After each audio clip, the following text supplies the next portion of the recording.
kukhona okubuyayo eziningi ezinhle. The same way njoba wenze okubi kuyabuya na, akuhlangene nje nesono noNkulunkulu ukuthi wena wonile, wona bani? Because wena uNkulunkulu. Siqale nje lapho. Yabona?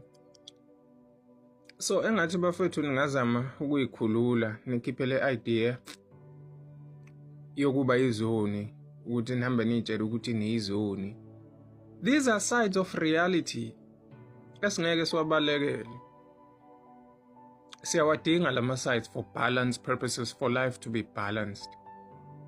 So therefore ngizama ukusho ukuthi ayikho into ekuthiwa isono, kodwa ikhona into ekuthiwa ikhama.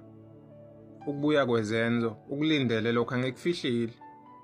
Angikuthumi nje kuphela ngoba mhlawumbe ngithi kumnandi, cha. Ukulindele ukuthi uma usukwenzile ke lokho nonembeza wakho uyijele elikhulu yokumangalela. You know? Kodwa hayi ukuthi isono, ukubuya kwezenzo. So ngicela ukuthi siyabantu sizame ukuphila ngokuthi si-eliminate le idea yokuthi kuthiwe siyizoni.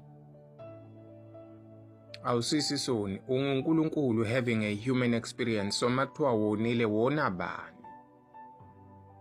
You are God. This is your reality. This is your life. This is your hologram. This is all you. All of this. Including other people that you see and other aspects of life. They are still you. This is a multi-dimensional version of yourself. So awoni, ayikho into ekuthiwa isono. You know? And a food video yami should teach you something about discipline. Ngoba njengoba ngikutshela unazo isono nje, ngiyakutshela ungenza noma ngabe yini oyifunayo, kodwa ulindele ukuthi akhona ama-repercussions. Uzokhokha. Ma wenza okuhle uzokhokha, ma wenza okubi uzokhokha.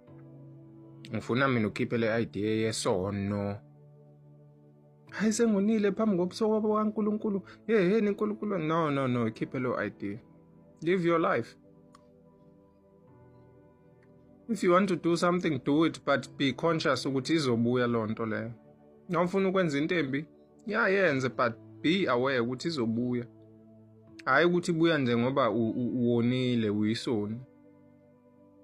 Futhi uma ngikhuluma kanje lokho kuyokunqanda ekutheni wenze izinto ezimbi.